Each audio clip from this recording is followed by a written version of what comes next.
Bismillahirrahmanirrahim 191110485 dari kelompok 4 kelas A 2019-2. Baik, di sini saya akan melakukan praktikum pemeriksaan fisik sistem muskuloskeletal. Nah, yang pertama, hal-hal yang harus dilakukan yaitu kita lakukan anamnesa secara umum pada pasien. Apakah pasien mengalami kelainan muskuloskeletal atau tidak? Lalu, yang kedua, kita lakukan pengkajian pada pasien, khususnya pada pasien yang mengalami kelainan ortopedi. Selanjutnya, kita lakukan pengkajian berdasarkan sistem regional muskuloskeletal. Lalu yang terakhir, kita lakukan pengkajian berdasarkan rentang gerak atau ROM baik secara aktif maupun secara pasif. Nah, pada saat kita melakukan pengkajian atau anamnesa pada pasien yang mengalami kelainan ortopedi, ada 3 keluhan utama pada pasien tersebut. Nah, yang pertama yaitu keluhan nyeri atau deskripsi nyeri. Nah, pengkajian deskripsi nyeri ini dapat kita lakukan menggunakan PQRST, yaitu kita identifikasi di mana nyeri itu terjadi, kapan dan durasi nyeri seperti apa. Lalu kita kaji keluhan yang berhubungan dengan perubahan bentuk atau deformitas. Nah, perubahan bentuk bisa terjadi karena adanya tumor ataupun trauma. Lalu kita kaji disfungsi otot atau tulang. Apakah karena kelainan atau karena tumor atau bawaan. Kita lihat juga riwayat penyakit terdahulu dan juga riwayat penyakit keluarga pasien. Selanjutnya, kita lakukan pengkajian fisik muskuloskeletal atau bagaimana pasien berjalan.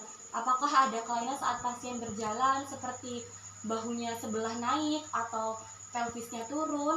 Ada 3 hal yang dilihat dari cara berjalan, yaitu antalgic gait, steppage gait, dan Trendelenburg gait. Nah, kita lakukan pemeriksaan tonus otot atau kekuatan otot. Dilakukan ketika pasien dalam kondisi rileks, bisa dilakukan ketika pasien berbaring ataupun duduk. Ada beberapa indikasi pada pasien yang sudah tirah baring lama atau pada pasien yang mengalami stroke atau kelumpuhan. Nah, yang selanjutnya yaitu kita melakukan pemeriksaan tonus otot. Nah, nilai tonus otot itu ada 5, 4, 3, 2, dan 1, dan juga 0. Nah, untuk nilai 5, yaitu pasien, Bu, bisa diangkat tangannya. Nah, saat kita beri tekanan, pasien dapat menahan tekanan dan juga dapat melawan gravitasi. Nah, itu nilainya 5. Sedangkan untuk nilai 4, Bu, bisa diangkat tangannya. Nah, pasien dapat melawan gravitasi tapi tidak dapat menahan tekanan. Untuk nilai 3 itu, Bu, angkat tangannya. Nah, pasien itu lemah. Lalu untuk nilai tonus otot 2, pasien bisa angkat tangannya, Bu. Nah, pasien tidak bisa mengangkat tangannya, namun pasien hanya bisa menggeser ke kanan dan ke kiri. Sedangkan untuk tonus otot nilainya 1, itu pasien tidak dapat mengangkat tangan, tapi saat kita lihat dan kita raba, terdapat usaha pasien untuk melakukan pergerakan untuk mengangkat tangan. Sedangkan untuk nilai tonus otot 0, yaitu pasien sama sekali tidak dapat melakukan pergerakan.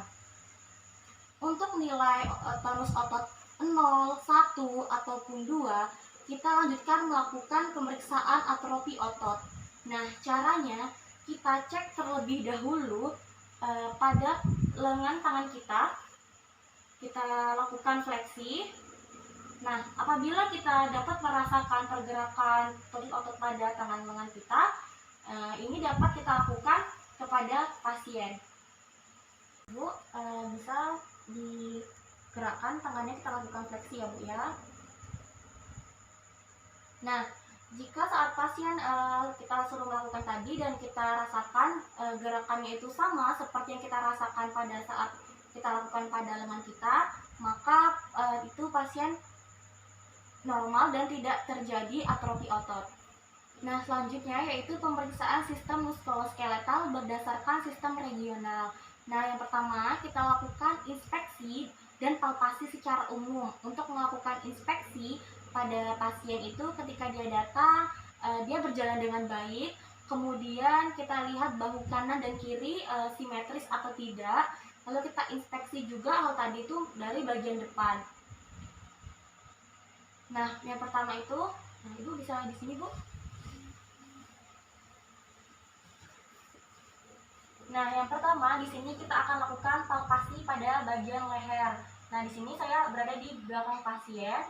Yang pertama saya akan memposisikan tangan dengan benar di mana ibu jari berada di belakang leher dan kedua jari berada di vena cava jugularis dan kedua jempol berada di tulang spinal atau vertikal untuk menelusuri ke bawah.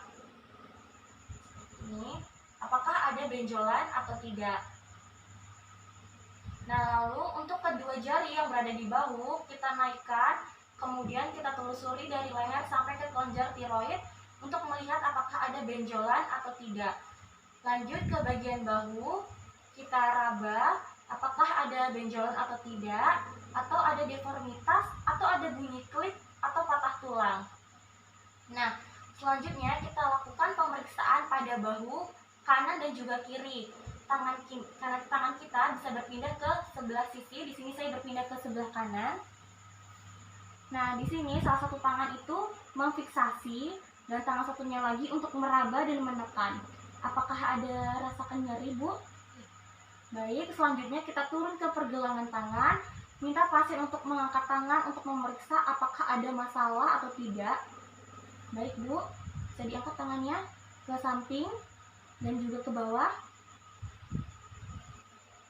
Nah, selanjutnya kita minta pasien untuk melakukan gerakan leher seperti abduksi, rotasi dalam dan rotasi luar.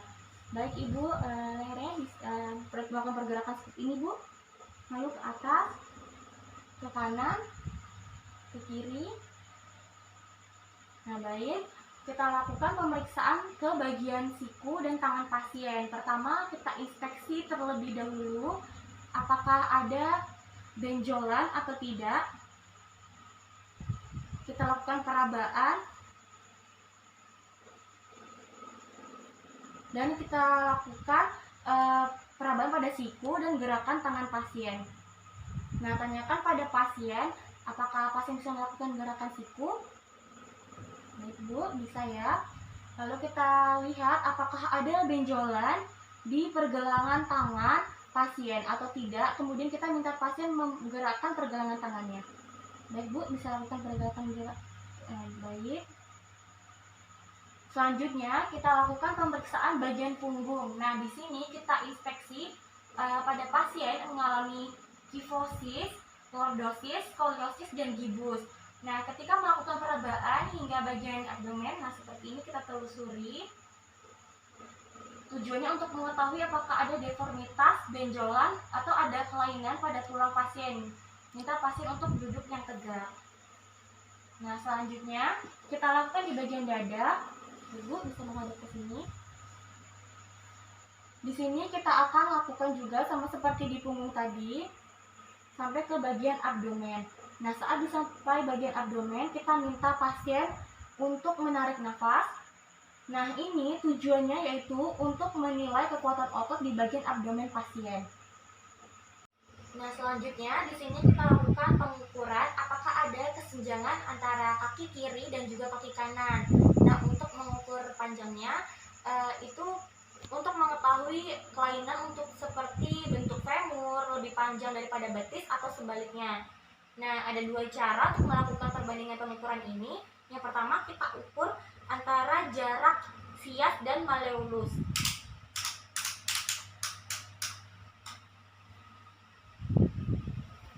Nah, di sini didapatkan yaitu 77 cm. Lalu kita ukur di bagian sebelahnya juga, sebelah kanan sama. Lalu selanjutnya itu yang kedua yaitu kita ukur jarak dari pusat ke malleolus.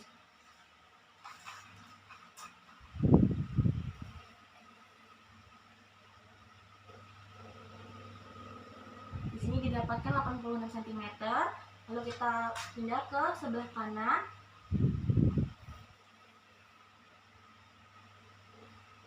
Sama, di sini juga kita dapatkan 86 cm. Nah, selanjutnya yaitu pengkajian khusus muskuloskeletal. Nah, ini ada uji Palens dan uji Tinels. Yang pertama yaitu uji Palens, yaitu untuk melihat apakah pasien mengalami suatu sindrom seperti sindrom Turner-Carpal, yaitu dengan cara kita luruskan tangan, kemudian kita lipat tangan, kemudian kita tarik tangannya, kita tekuk pergelangan tangan ya, di bagian bawah dan tahan selama 1 menit. Jika pasien merasakan kesemutan, maka dicurigai pasien mengalami sindrom Turner-Carpal. Nah, untuk uji TINELS, pemeriksaan ini di bagian pergelangan tangan. Nah, bedanya dari pemeriksaan Palens adalah pada pasien pemeriksaan TINELS, kita melakukan perkusi pada bagian pergelangan tangan. Nah, pertama, kita rilekskan terlebih dahulu pergelangan tangan kita, lalu kita cari. Nah, setelah bagian ini kita temukan, lalu kita lakukan perkusi sebanyak 3 kali, seperti ini. Nah, jika pasien mengalami kesemutan, maka TINELS-nya positif. Namun, jika tidak kesemutan, maka TINEL-nya disebut negatif. Hal tadi juga bisa kita lakukan menggunakan refleks patella atau seperti ini. Nah, selanjutnya kita lakukan pemeriksaan refleks patella. Nah, posisi kaki dalam keadaan rileks. Nah, jika pasien itu duduk ataupun di tempat tidur, maka kita angkat kaki pasien menggunakan tangan, lalu kita tekuk. Nah, di sini bisa kita ketuk di bagian patelanya, lalu yang di sebelah juga.